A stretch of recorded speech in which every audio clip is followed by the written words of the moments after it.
தமிழ் சட்ட நேயர்கள் அனைவருக்கும் வணக்கம். இது வரைக்கும் எங்கள் சேனலில் சப்ஸ்கிரைப் பண்ணலைன்னா மறக்காமல் சப்ஸ்கிரைப் பண்ணிக்கோங்க. அப்போ தான் நாங்கள் தினம் போடுற பதிவு உங்களை வந்து அடையும். இன்றைக்கி வீடியோக்குள்ள போகலாம் வாங்க.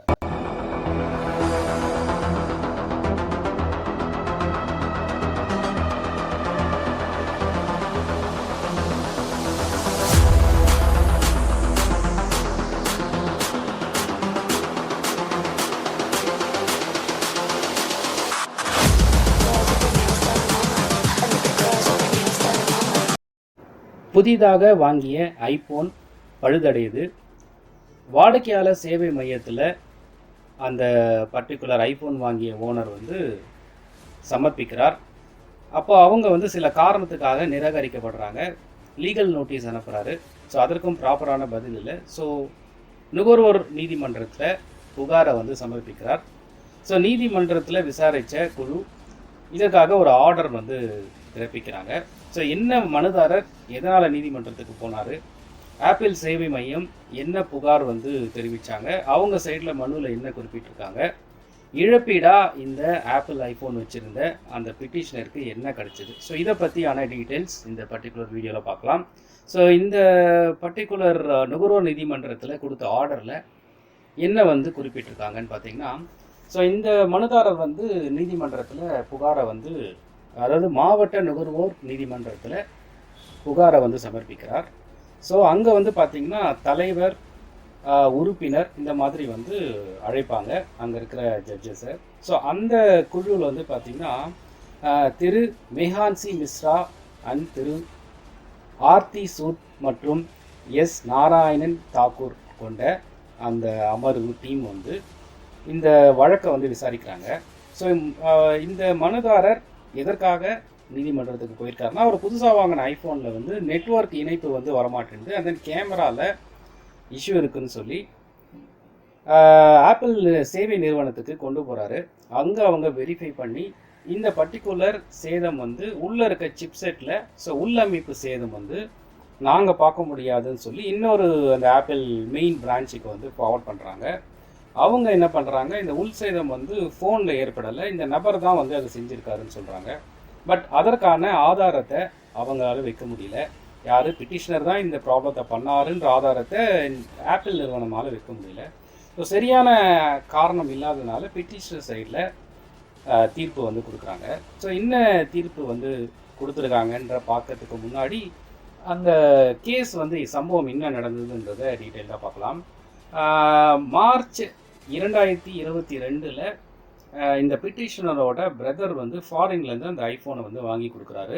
ஸோ இந்தியாவில் இந்த நபருக்கு வந்தடையுது. அந்த ஃபோனை இவர் யூஸ் பண்ணிகிட்டு இருக்காரு கொஞ்ச காலம்.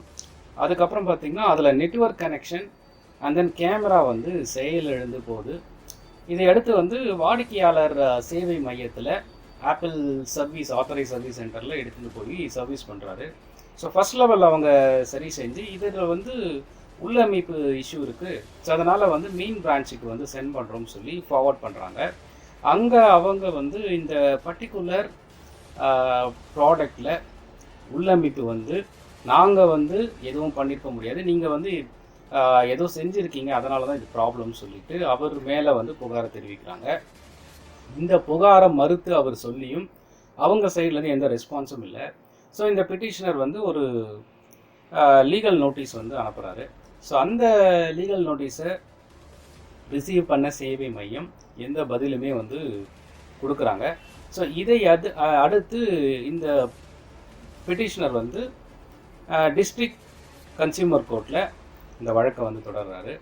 அப்போது அதில் என்ன முன்வைக்கிறாருன்னா, இந்த ஸ்டோரிஸை முன்வைக்கிறாரு. ஆப்பிள் நிறுவனம் இந்த பர்டிகுலர் உள்ளமைப்பு விஷயங்களில் தங்களால் எதுவும் நடக்கலை, இது இந்த வாடிக்கையாளர் தான் செஞ்சுருக்காருன்னு சொல்கிறாங்க. பட் அதுக்கான ப்ராப்பரான எவிடன்ஸ் அவங்க வைக்கலை.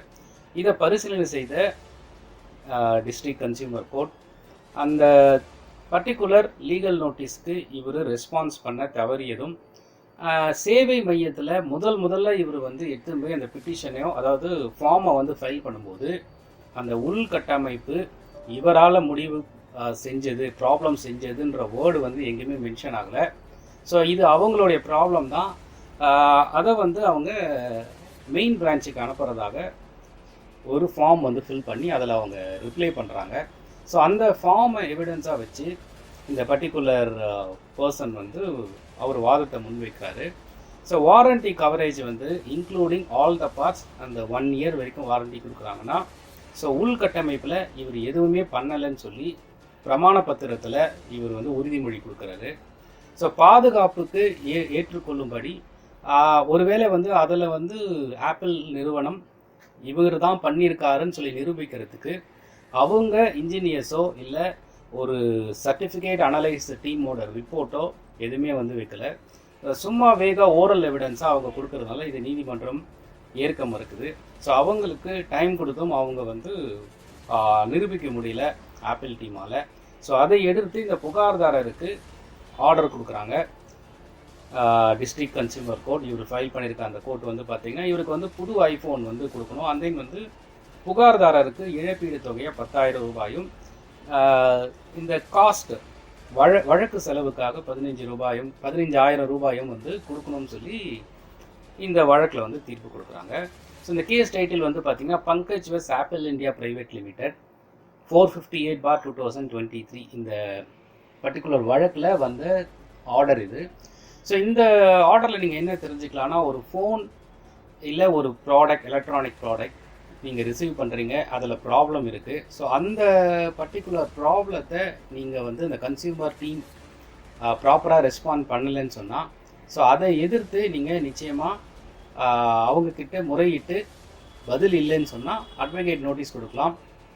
அதுக்கு ரிப்ளை இல்லைன்னு சொல்லும்போது கன்சியூமர் கோர்ட்டில் வழக்கை தொடரலாம். ஸோ இந்த உங்கள் சைடான நீங்கள் வைக்கிற அந்த கோரிக்கை அண்ட் தென் வந்து உங்களோட எவிடன்ஸ் எல்லாம் ப்ராப்பராக இருந்தால் உங்கள் சைடு தீர்ப்பு வரத்துக்கு நிறைய வாய்ப்பு இருக்குது. ஸோ நான் கொடுத்துருக்க இன்ஃபர்மேஷன் உங்களுக்கு யூஸ்ஃபுல்லாக இருக்குன்னு நினைக்கிறேன்.